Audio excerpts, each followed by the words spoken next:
All right, I am here with Debbie Hull, who is the Senior Advisor for the Labor Doula program at CAPPA.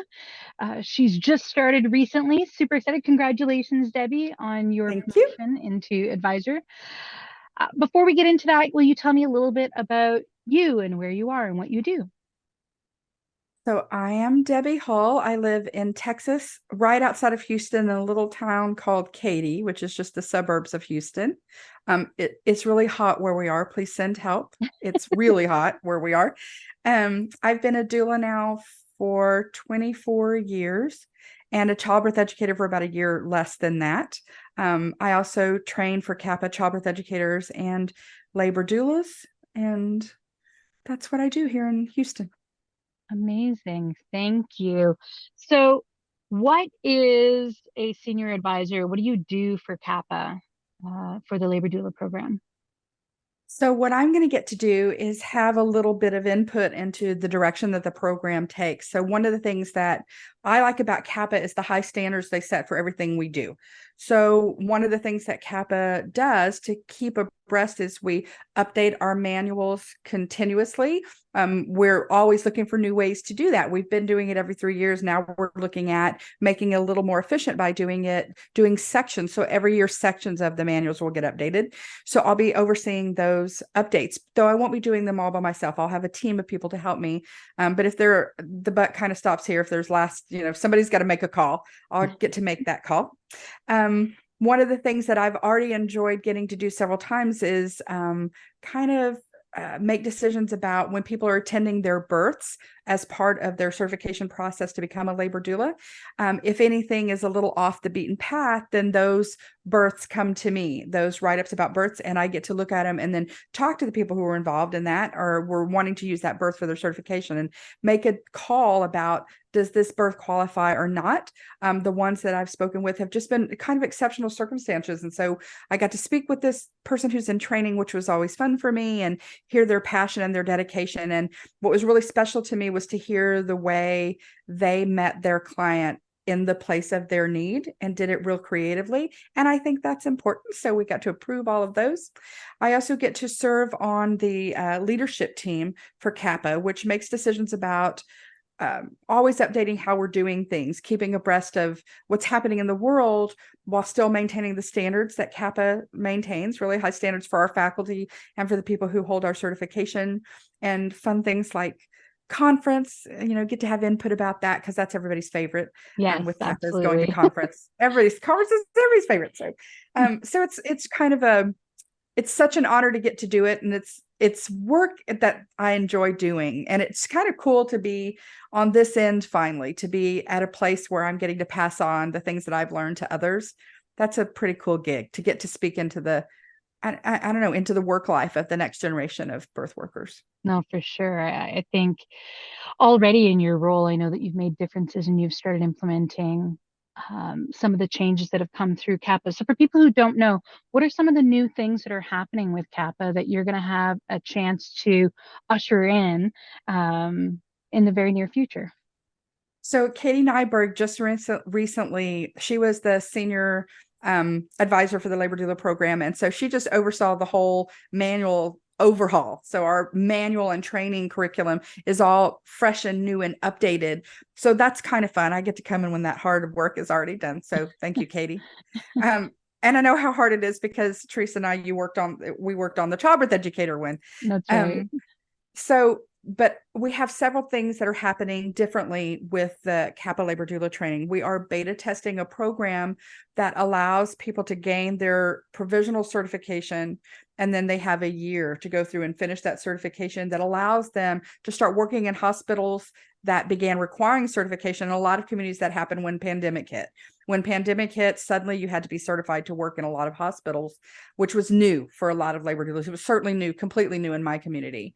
Mm. So this new program that we're testing, we've had one person who's gone all the way through the process, and She just happened to be someone that I trained, and I got an email that was in all capital letters, "I'm certified," and she sent me a Oh, picture of yay. her certification, and she was just so over the moon. And she's out there working. She is out there working as a doula. She has 1 year to complete the remainder of the requirements for certification, but she's able to get out there and start working as a fully trained doula, which is exciting for me. It's CAPPA's pivoted to meet the growing demand for doulas Mm, without lowering standards. yeah. There's a whole lot of organizations that don't require the same level of commitment and education that CAPPA does. So I'm really pleased that CAPPA wants to maintain that while still meeting that need. I've been really impressed with CAPPA making lots of pivots and adjustments, especially during the pandemic when things were changing. CAPPA was very adamant that they didn't want to lower their standards. So how can we meet people's needs and start doing trainings online while not losing the quality of what it is we do? And I'm really proud of CAPPA. I think we did an excellent job making that pivot to the point that we are continuing with online trainings and in-person trainings, and that's going to allow more students to attend the way that best suits them. That pivot was, I mean, everybody's world, everybody literally on the planet was changed by that whole scenario. I know I was dragged kicking and screaming into the world of Zoom. And I mean that like little claw marks on the ground, just kicking and screaming. But what was amazing to me, like you said, is just how the CAPPA faculty came together. And not only faculty, but membership. Mm, People would ask a question and somebody had an answer, and we shared and lifted each other up and hopped on, I don't know, 8 dozen Zoom meet. Just get on Zoom with me for 5 minutes. I need to try this out.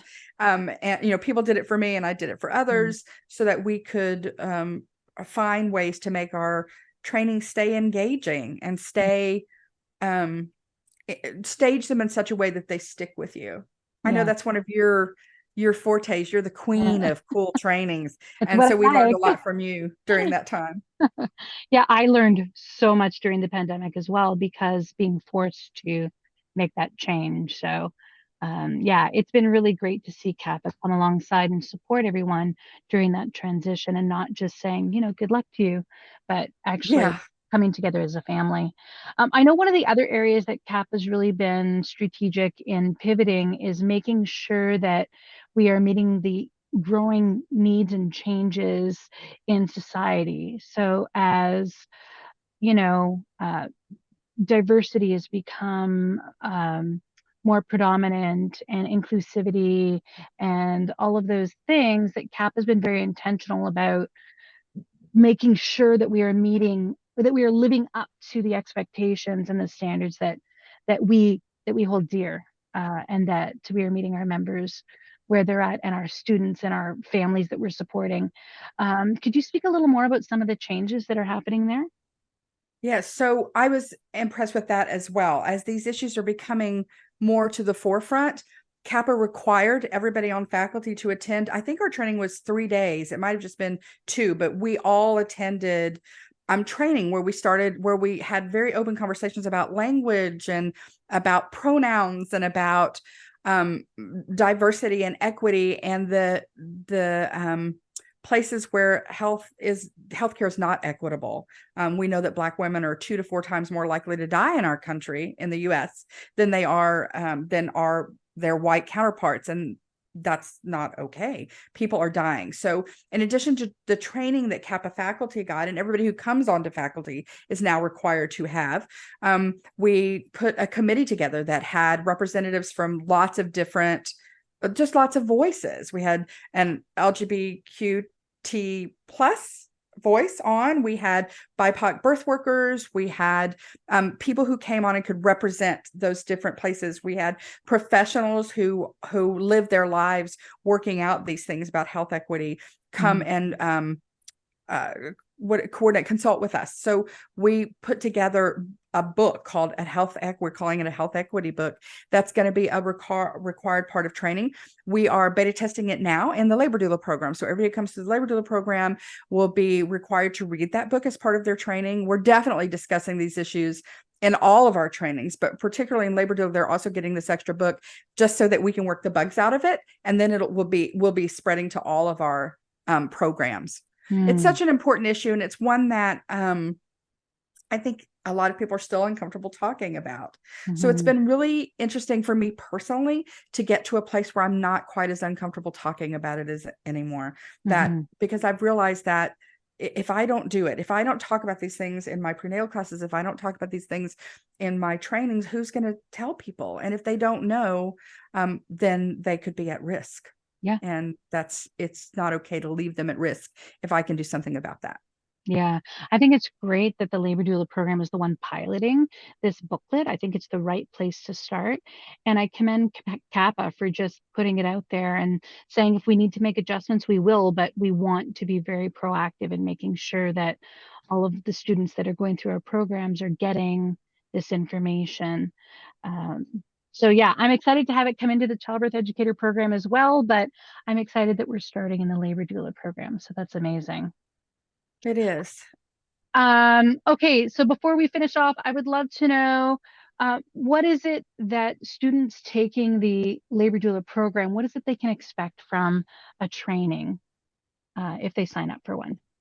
So it's my goal for trainings that when people come into our training, no matter what level of experience they have, because I've trained people who've, heard about birth, they know somebody who was born, and I've trained people who have been labor and delivery nurses for, 15 years. I've had both those people in my trainings. I want them to be prepared to walk out of my training into a birth with skills that can make a difference at that birth. And the Mm, skills are important, but in a lot of ways, what I'm finding is that a level of confidence is almost as important as the techniques and the yeah, little tools that we use. It's just an idea of when, as labor doulas, we walk into a room, we can change birth outcomes just by being present, yeah, by being willing to step out of our life into somebody else's life at a moment's notice, because that's what it is to be a birth doula, yeah. and make a difference. And sometimes we make a difference because we're rubbing what hurts or doing a hip squeeze, for 14 hours, a minute at a time. But sometimes we make a difference just by being the person who's at someone else's bedside with a smile for a partner that says, we're still okay here. I know it Mm, looks weird and she's making noises and moving in ways she doesn't normally move. And we're still on the path of normal here. We're still mm, okay. The very first doula studies were done actually here in Houston back in the 90s. And one of the variations that they did was they just had a doula sit in the room and not say anything or interact in any way. And what they found out was that those people who had just the woman sitting in the chair still had better birth outcomes than the people who didn't have that woman sitting in the chair. And when it was all over, they asked them, so, what was that about? Why did why did this happen for you? And the response would be something like, well, there was that lady in the chair and she didn't look scared. I figured if something was bad happening that she would look scared, and she looked like everything was fine. So I figured I must be fine. And I went on. And in a large part, that's a big chunk of the mojo that a doula brings, is confidence in the process and mm, confidence in this laboring person when you don't feel very confident. mm, So the tools are important, the techniques are important, but I really want to instill in the people that we train that sense of confidence, that just the willingness to be present mm. is a big, big part of what we do. So huge. I actually do an activity in my labor trainings where we're practicing contractions, we're practicing supporting each other in the room, and then I'll tell them, all right, you're allowed 2 words, only two. Choose them wisely, and you're going to support this person through these contractions, but you can only say literally 2 words.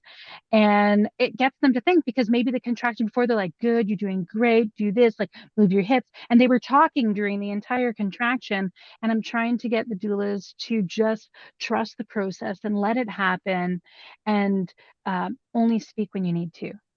Right. Because I think Yes. sometimes we get caught up in all the tips and tricks and cool things that we Yes. learn. And you're so right. Being present is one of the best things that you can offer your clients and helping them through that. And a lot of times it's all they need. I had the chance to take a young woman that I trained to a birth with me. She completed her certification, and I wanted to have extra backups. So I like to take my backups on births to kind of orient them to how I do things. And one of the things she remarked on was, when she asked you to touch her, you touched her. And when she asked you to stop touching her, then all you did was really just be there. And she was struck by that. You were just there, but she felt you there. And it made a difference because she just feels you there. There Mhm. really is something to do about that. And we don't have to be doing every second. And like you said, I think that's it's not intuitive. It's something Mm. that you have to learn to trust the process. And that's something that we can instill in the people that we train. Absolutely. Absolutely. Debbie, I am so excited that you have come on as the advisor and that you're going to be giving leadership to this program. You have a wealth of knowledge to pass on. I'm really excited about that. Where can people find you if they want to do a training with you and learn more about labor doula or the other trainings that you do? My website, it's Debbie Hull Doula, DebbieHull, Doula.com. That's me. That's I'm also on amazing. CAPPA.net. You can find me there as well. Perfect. Thank you so much, Debbie, for spending time chatting with me and spreading the doula love. Thank you for sharing the doula love. I'm so pleased to get to work with you. Have a great evening. You too. Bye bye.